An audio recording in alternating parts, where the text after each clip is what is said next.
What's up, guys? Welcome back to me at my absolute worst. So, I'm out here in the ICU um, at the Hôpital Georges Pompidou. It's my fifth day here in the intensive care unit of the cardiology section. I have the heart inflammation of about 12, 15-ish heart attacks. The doctors really don't know what the hell's going on. I've been here 5 days to the fifth day that I'm here. Um, and yeah, I'm looking at 1 month no work and then 6 months no sports, intense recovery. Um, anyway, it's pretty funny when you look at how much you take things for granted. You plan so far ahead, thinking everything's going to go according to plan.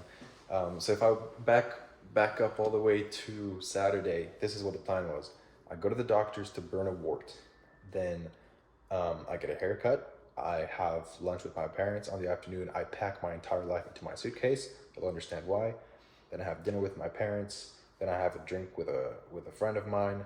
Then I wake up early in the morning, go catch my flight, enjoy business class flight, go into the lounge, have some drinks, blah blah blah. Land in New York. This is also why I'm packing my whole life, because I'm moving to New York, or at least I was. Um, Land in New York, have some drinks with my team, and then deliver a motherfucker of an event over there. Um, on Monday, so I was supposed to fly on Sunday. On Monday, I was supposed to be in the International Broadcast Center for the FIFA Club World Cup. I was supposed to deliver that with my team. Gonna party with them a little bit. Party with my sister, because I was also supposed to see my sister in New York. And then after the event, quit my job and stay in New York. When everyone comes back here to Paris, I would stay in New York, and I would move in with a friend of mine, and then we would do so much cool shit. We would um, an old friend from high school who has the same very entrepreneurial mindset as me, and so we would have kind of started something together. I would have found a martial arts gym, started training again. I would have got my purple belt. I would have started giving some private classes so that I can get some cash over the line, so I'm not just bleeding money in New York. Um, in his building, there's a gym, there's an office space. We would have worked our asses off. We was made some money at some point. It would have been fucking amazing. That was the plan, at least. Now, this is what actually happened if we go back to Saturday. So I go to the doctor's for a wart, casually mention a little bit of chest tightness that I felt a few days prior. He feels my heart, tells me something's wrong, gives me an echo thing, tells me something's really wrong, gives me the ECG, tells me something's really wrong, tells me, okay, buddy, I'm calling you an ambulance. You're going to the ER. And I go, relax, buddy, I'm not taking your ambulance. If I go there, I'm gonna go there with a metro, and I'm gonna go back home and probably pack some stuff and shit like that, because you obviously end up waiting a long time in the ER anyways. So I go back home, blah, blah, go to the ER. They test me, they're pretty worried about me. And then they're like, oh, looks like you're staying the night. And then I stay the night. I miss my flight that was supposed to be on Sunday morning. And then they text my troponin levels, which is kind of what indicates the inflammation of the heart muscles. And then they go, oh, well, it's not looking too good, so you're actually going to have to stay a couple more days. But don't worry, just a couple more days. We just have to wait for them to go back down. Then the next day, it's still higher. The next day, it's still higher. I've been here for 5 days. It's still going higher. I told you, it's equivalent to about 15-ish heart attacks now, and I still haven't had a heart attack, so go figure that out. Honestly, the doctors don't really know what the fuck is going on. They know it's a myopericarditis, but that would only explain about 20 to 30K of troponin, not 130K, which I currently have.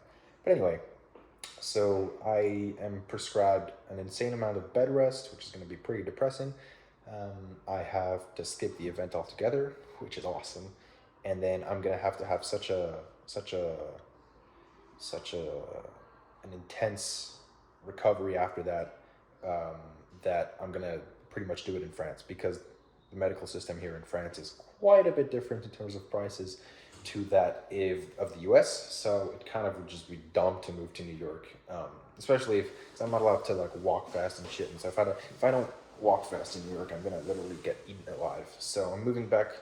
I'm moving my move to New York, pushing that back to probably January of 2026. which throws a nice little spanner in the works. But that's fine. And then no sports for 6 months, which is really going to be tough, but I got to do it. Otherwise, I'll probably die. So that's kind of what's going on. It's just funny to see how you plan your 6 months and then your entire 6 months just changes like that. But anyway, I'm probably going to be here for another few days. Yesterday, I had a call with my boss, and he basically told me that I can't keep working because I was still working. My mom brought me my work computer, and I was still working, still attending meetings, firing off emails and stuff like that. And he basically told me, "You, well, I'm out of the project since I'm not going there anyway. I'm completely out of the project. It makes no sense for me to be 1 foot in, 1 foot out, and then never actually go on site because we can't just push it back. The event's happening, so they're kind of just like, well, it's going to happen without you." Which is fine.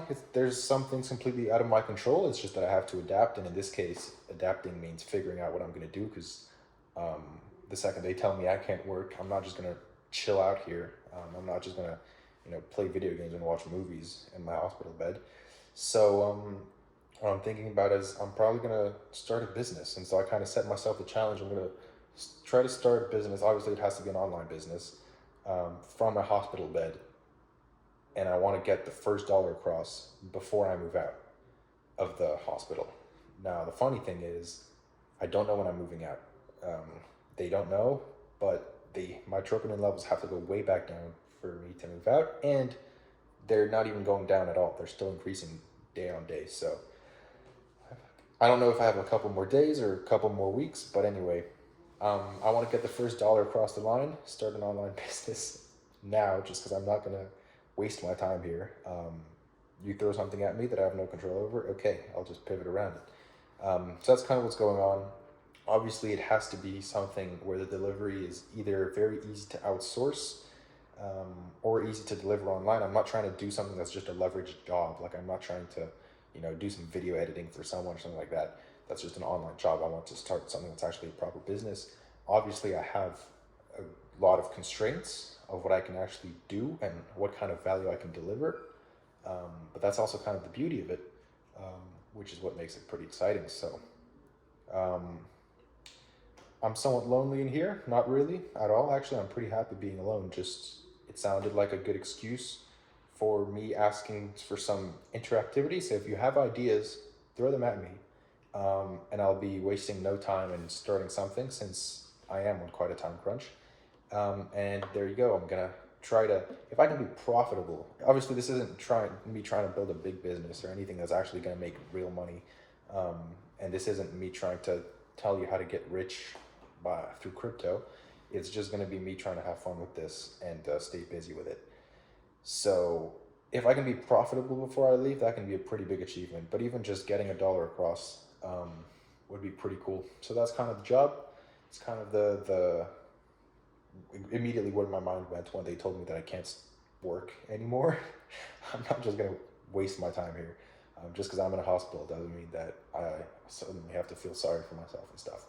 So let me know if you have any ideas. I'll be thinking of ideas and starting it in no time because I don't have that much time to waste.